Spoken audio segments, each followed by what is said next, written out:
my son wants avocado egg rolls for dinner. So let's see what we got.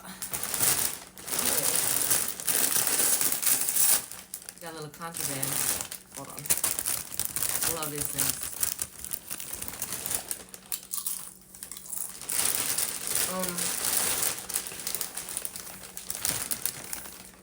Egg roll wrapping paper. Has anyone ever used this before? I'm kind of scared. I'm gonna bake it, not fry it. Some cheese. Some coconut water. Oh my god, I'm dying. What else? What else are we gonna put in there? So rude. It's so rude. Okay. Let me start over. 20 chips later.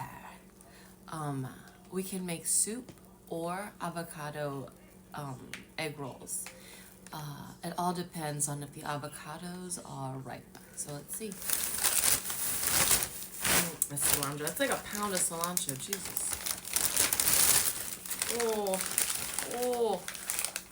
Oh.